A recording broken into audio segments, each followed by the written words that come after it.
This is a story that I just recently found, but it doesn't have much coverage.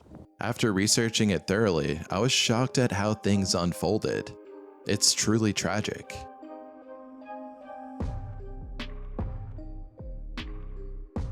In July 2011, David Potts and his fiancée Tika Hicks finally made it to a secret spot in Hawaii that they'd been looking forward to for some time.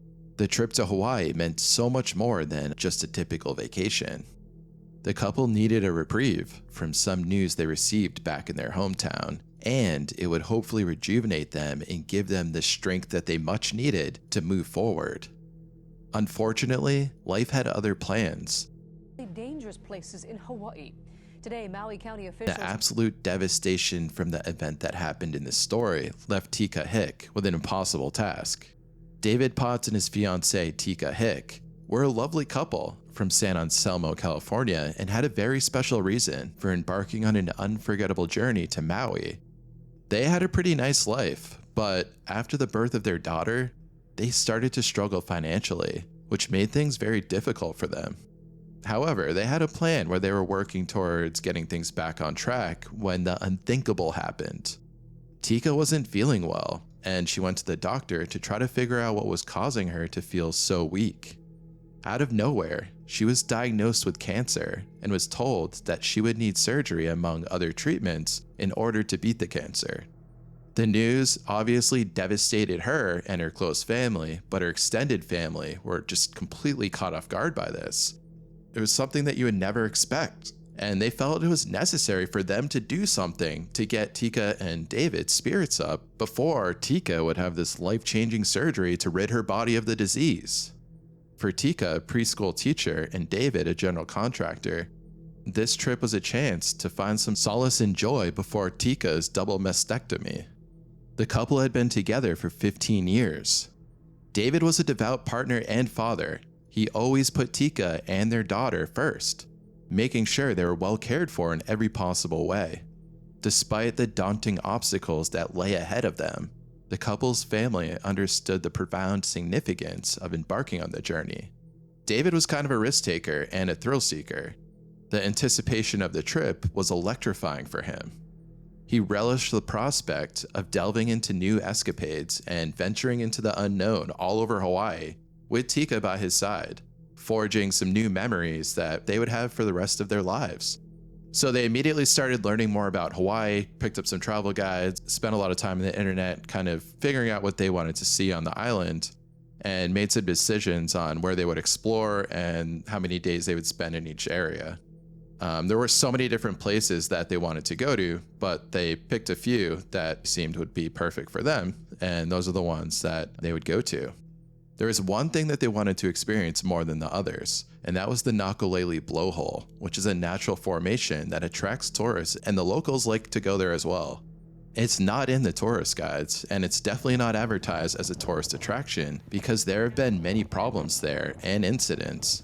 But it seemed like a really cool place, and David and Tika thought it would be the perfect place for them. Nakalele Point is the area where the blowhole is, and that's on the eastern side of Maui's northern tip in Hawaii. Nakalele Point has gained notoriety for its dangerous conditions when waves crash in and is well known for the blowhole. It's just east of Pailula Bay. The 3-foot wide opening of the mesmerizing blowhole was made possible by the pounding surf that undercut and destroyed a lava shelf. Lifeguards say if the blowhole is pumping, you gotta stay as far away as possible. They advise people to never turn their backs to the ocean because a wave could come up and just sweep you away. They urge people who are not used to that area or Hawaii in general when exploring to have a local with them that knows about the dangers. Things can go from really nice to extremely bad in Hawaii when you're exploring. The cliffs near the blowhole can also be dangerous, especially when people aren't paying attention to where they're walking. If there's wet rocks, that means that water can get up there and it can hit you. Standing in any of those areas can mean that you could be knocked off and swept away. And they also say rescue attempts are virtually impossible for those who fall into blowholes. Blowholes in general are marine geysers, and they're tube-like holes that expel pressurized water into the air. They form along rocky coastlines and fault lines and are created as waves push into crevices, carving out tunnels that eventually form an exit hole or expelling port, with three main features: an entrance, a compression cavern, and that expelling port. The size and angle of these parts, along with the changing tides and swells, determine the force of the blowhole with which the water and air will spew out. This blowhole in particular is very powerful and can be seen from far away. People will sometimes see it and then make their way over to it, and in that process, things can go wrong. The Nakalele blowhole is accessible via a scenic winding road that leads to Nakalele Point, with multiple trails that allow you to go down to the blowhole itself. There have been a couple of rare instances where people get sucked into the hole when they're standing too close to it. It looks innocent enough from far away, but if you look at it closely, it's pretty ominous. Do not get close to the blowhole or try to look inside. When the waves retreat, a vacuum-like suction happens that can be extremely forceful. This vacuum will pull anyone that is unlucky enough to fall victim to the blowhole into the sea if the waves don't push them into the sea first. Really, there's a whole lot of hazards in this area.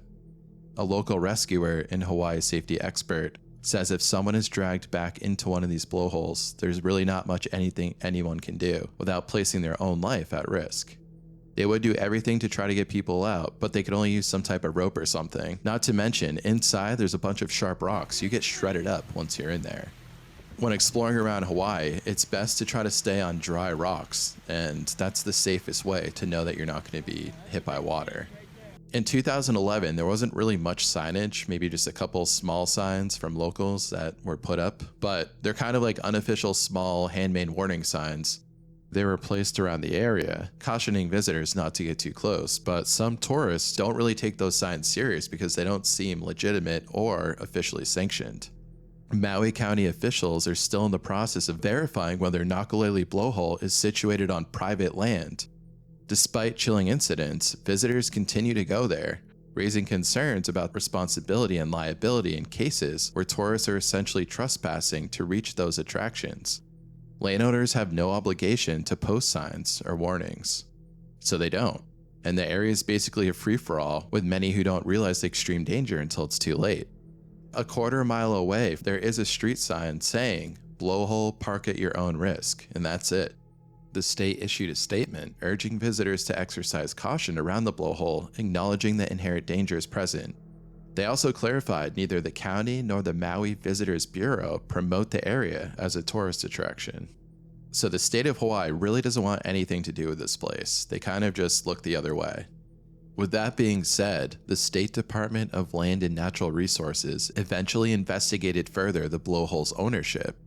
The Hawaiian Tourism Authority has requested permission from Maui Land and Pineapple to install warning signs near the site, which the company has granted.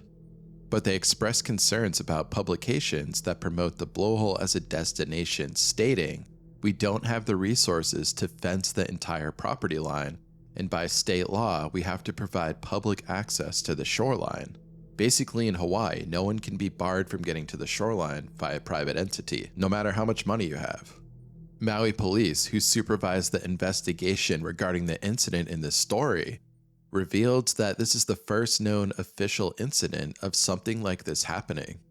They noted that tourists seek to explore the rugged, sparsely populated parts of Hawaii and the landscape of Hawaii's northern tip, but there really should be more regulation, especially with more and more tourists coming to Hawaii every single year. The question of responsibility and appropriate safety measures remains a pressing concern. Unfortunately for David and Tika, they had no idea about the unsuspecting dangers of Nakalele Point, or its blowhole. On July 9th, 2011, it was a sunny afternoon on the beautiful island of Maui. David and Tika were excited to explore and finally, even just for a short time, forget about their worries and soak up the beauty of Hawaii. They planned on visiting the north side of Maui and Nakalele Point. They left their home and got there at around 11 a.m. They got some water and snacks out of their car, and then they worked their way down the path towards the coast. This day was perfect, and with a nice cool breeze, they felt like they were in paradise. David was helping Tika down the path while being giddy with excitement to finally get to the end of the path and then see the strong waves that were crashing into the coast. They soon made it to the end of the path and noticed that the secret spot that they had been dreaming about was really not that secret at all. There were actually a lot of tourists there with their families.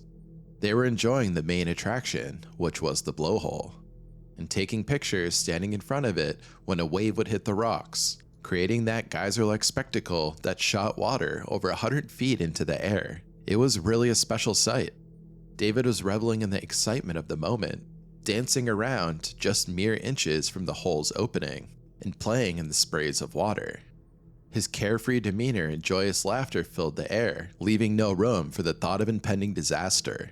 Without warning, a massive wave rose behind David, catching him off guard and violently pushing him into the blowhole. He was there 1 second, and the next he was gone. The force of the wave was so strong that it rendered him helpless. There was nothing that he could do, and he had no chance to escape the relentless grip of the ocean. No one could hear any screams when it happened because the sound of the water smashing against the rocks was so loud. Rocco Piganelli, another tourist at the site, watched the horrifying scene unfold in front of him. David wasn't that far from where he was, and just seconds prior, he was taking pictures of his daughter and her friends that were posing in front of the blowhole. And one of those photos had David in the background, so he actually took a picture of David with him standing right next to the blowhole. And he was completely unaware of the catastrophe that was about to happen to him. As the reality of what just happened began to sink in, Rocco's heart dropped. Rocco said, "We all stared for 30 seconds, and then I realized he's gone. He's down there." He recounted the anguish evident in his voice. "I felt like I was going to throw up. I knew what just happened was very serious, but I had no idea what to do besides call for help." The atmosphere at the site changed in an instant as shock and disbelief gave way to panic and desperation. Some of the other tourists scrambled to the nearby cliff, frantically looking for David. They were just trying to find him, see if he was out in the water. Some people thought that he might have been sucked in and then pulled out to sea, and that he would be out there and they would be able to throw some sort of life vest or something to him that he could grab and float on. But after scanning the water for some time, they realized he was not out there. Or he got pulled out really far to sea and they couldn't even visually spot him. The powerful waves crashed against the sharp rocks, creating an almost insurmountable obstacle for anyone attempting a rescue. Even if David was pulled out of the blowhole from the other side, there was no guarantee that he wouldn't just get smashed back into the sharp rocks and killed that way. In the midst of the chaos, bystanders had to physically restrain David's girlfriend's brother from jumping into the water in a desperate attempt to find David. The raw emotions and helplessness felt by everyone was present and palpable, as they realized the odds of actually finding David were rapidly diminishing. Erica Mayer, another witness there, recalled thinking it was foolish for David to be standing so close to the blowhole. She described the chaotic and traumatic scene that ensued after David was swept away. She said it was just horrific. That's the only way to describe the scene. Around the same time that David and Tika were at the blowhole, Pino Scarmazio, a father who visited the blowhole that same day with his family, had a similar brush with death when a massive freak wave exploded over the whole family, smashing them, and more so him, into the jagged rocks. He had cuts and scrapes all over his body, but mostly on his arms and torso. And after the fact, he had a huge scar on his forearm, serving as a permanent reminder of that terrifying experience. Pino said, "I feel very lucky to be alive." There was tension in the air as onlookers stood motionless. They fixed their eyes on a spot where the blowhole had ruthlessly sucked David Potts in. Suddenly, a glimmer of hope emerged from the watery abyss. David actually popped back out of the blowhole somehow. It's not sure if he climbed out or the water just pushed him back up, but he was there, and he was gasping for air. His eyes were wide with fear and desperation. Some people couldn't even believe what they were seeing. The crowd collectively held their breath, hearts pounding as they rooted for David to try to climb his way back out of the hole and to save his own life. It was just a fleeting moment, a small window of opportunity for David to escape the ocean's relentless grip, slipped away. Unfortunately, fate had other plans for David, and just as quickly as he emerged, another monstrous wave loomed on the horizon. Time seemed to slow down as the wave approached, leaving onlookers feeling helpless.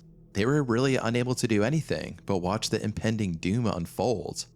With a thunderous roar, the wave crashed down upon David, mercilessly dragging him back into the depths from which he had momentarily escaped.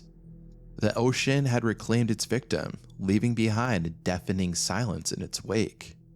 Everyone stood around and their minds were struggling to comprehend the tragic turns of events that had just taken place before their eyes. Every second after that felt like an eternity, and time completely slowed down as they waited for rescue to show up. As the sun began to set, the waves continued to batter the shoreline. Hope began to fade, and for those who had gathered to search for David, a somber sense of despair had taken place at the once joyful atmosphere of adventure and excitement. David went missing on the northern side of Maui, where the treacherous waters and poor visibility made the search operation even more challenging for the rescue teams. Maui Police Department expressed the difficulties they faced when trying to locate David in the hazardous conditions. The search for David was called off on Monday after an extensive aerial and sea search effort. The search for 44-year-old David Potts of San Anselmo, California turned up nothing. Witnesses say a large wave knocked him into the Nakalele blowhole on Saturday. Maui County officials say locals know to stay away, but visitors may not. Tika visited the site in Maui to pay her respects to the man who she was supposed to marry. Overcome with emotion, she said, "We put flowers in the water to say goodbye and asked Hawaii to take care of him and take care of me and our son." In the face of this devastating loss, Tika demonstrated immense strength and resilience. She told the press that despite her recent cancer diagnosis, she refused to let it control her life. She said that people would tell her, "There's no way you can go through with the surgery now." And my response is, screw that. I can go through the surgery and I'm going to be cancer-free one day. So you can't tell me I'm not going to go through the surgery. I have to. I have to for my baby. I have to for me. Tika's determination and courage are truly inspiring. In the midst of her grief, she has chosen to face her cancer head on, fighting for her life and her child's future. One of the things that people don't realize about the blowhole is its close proximity to the ocean itself. So as they get close to the blowhole and they decide they want to look in or whatever they're trying to do, a large set can come in and basically sweep them off their feet. That's it for today, and I appreciate you for watching until the end. If you find this story both fascinating and heart-wrenching, be sure to show some love to the like button and subscribe to our channel for more stories like this. Stay safe out there, and we'll see you at the next one.